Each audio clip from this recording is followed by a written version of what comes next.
The ring. राजा चंद्रगुप्त मौर्य के राजवंश की कई पुश्तें इस अंगूठी के रहस्य को दबाए बैठी है। ये कोई साधारण अंगूठी नहीं, बल्कि मौर्य सल्तनत के तांत्रिकों की एक नायाब देन है। ये अंगूठी अपनी रक्षा खुद करती है। आज ये अंगूठी एक म्यूजियम में है, लेकिन कहते हैं अगर मौर्य के वंश के अलावा अगर इस अंगूठी को किसी ने भी धारण किया तो इस अंगूठी का शैतान उसे मार देता है। मध्य प्रदेश में एक आर्कियोलॉजिकल उत्खनन का काम चल रहा था, जहां बहुत सारी पुरानी मूर्तियां, सिक्के, घड़े मिले और वहीं राधिका नाम की एक लड़की को एक मौर्य वंश की अंगूठी मिली। ये तो कोई सही अंगूठी लगती है। इसका ये लाल हीरा, वो भी इतना बड़ा, जरूर ये बहुत मूल्यवान होगा। मैं इसे अच्छे से साफ करती हूँ। राधिका ने साफ करने के लिए अंगूठी केमिकल में डाली, फिर ब्रश से उसे साफ कर दिया। अरे वाह, ये अंगूठी कितनी खूबसूरत है। ऐसा बोलकर जैसे ही राधिका ने वो अंगूठी पहनी तो उस अंगूठी से एक काला साया बाहर निकला। तुम्हारी ये अंगूठी पहनने की हिम्मत कैसे हुई? उस काले साए ने राधिका के गले पर एक खंजर फेंक दिया। राधिका वहीं ढेर हो गई। वो तड़पती तड़पती मर गई। कुछ देर बाद जब उसके सहकर्मी उसके पास आए तो वो हैरान रह गए। उसे किसने मारा ये जानने के लिए उन्होंने सीसीटीवी कैमरा चेक किया तो उनके होश ही उड़ गए। हमें तुरंत ही ये अंगूठी किसी विशिष्ट मांत्रिक के पास ले जानी होगी। हाँ सर, पर राधिका के बारे में ऐसा बोल देना कि उसका ध्यान नहीं था और एक पुरानी तलवार उस पर गिर गई। मीडिया को ये ना पता चले कि उसकी मौत इस अंगूठी की वजह से हुई है। ठीक है सर। वो आर्कियोलॉजिकल टीम उस अंगूठी को बाबा भैरवनाथ के पास ले गए। बाबा भैरवनाथ बहुत ही प्रसिद्ध तांत्रिक थे। बाबा, इस अंगूठी को पहनते ही एक शैतान बाहर आता है और गला काट कर चला जाता है। मेरी डिपार्टमेंट की एक लड़की को उसने मार दिया। पता नहीं इस अंगूठी में क्या है। मुझे समझ नहीं आ रहा कि मैं इसे सही कोष में जमा करूं या नहीं। अगर ये फिर से किसी की जान ले ले तो। तुम बिल्कुल सही जगह आए हो। ये कोई आम अंगूठी नहीं, बल्कि एक बहुत ही खास अंगूठी है।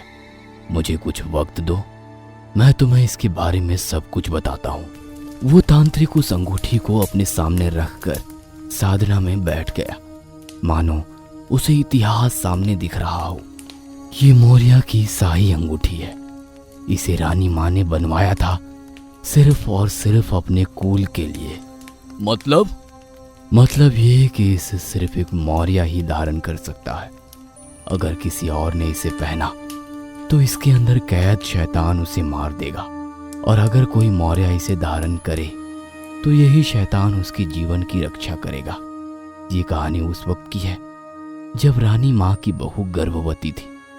रानी माँ अघोरियों के पास गई और उन्होंने अपने वंश की रक्षा के लिए उनसे ये अंगूठी बनवाई।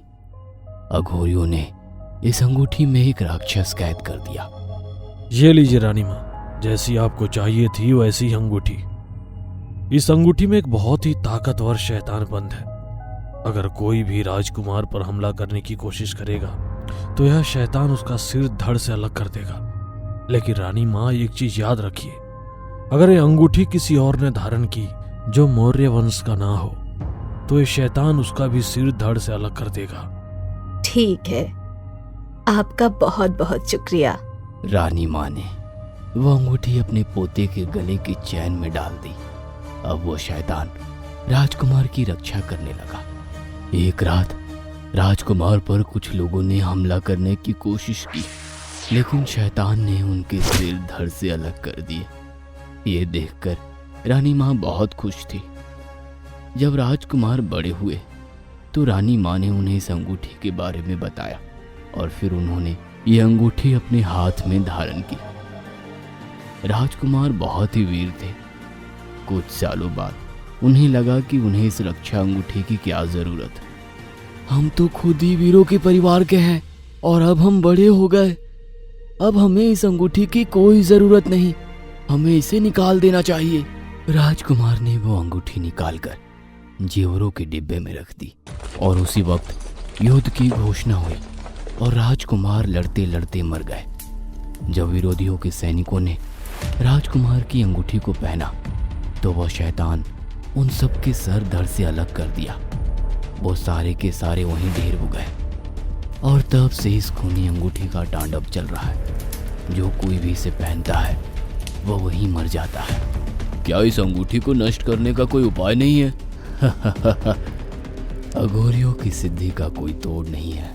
इस अंगूठी को नष्ट नहीं किया जा सकता। तो अब मैं क्या करूं? इसे सरकारी कोष में दे दूं? अब ये तो तुम्हारा निर्णय होगा। मैं तो यही कहूंगा कि जितना हो सके इसे लोगों से दूर रखो, अगर तुम उन्हें जीवित देखना चाहते हो, वरना मौत का तांडव निश्चित है।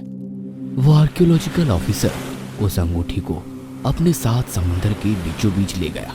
अब यही एक उपाय है। और उस खूनी अंगूठी को उसने समंदर में फेंक दिया और कुछ दिनों बाद खूनी अंगूठी लहरों के साथ बहकर किनारे आ गई। खूनी अंगूठी का खूनी खेल फिर शुरू होगा।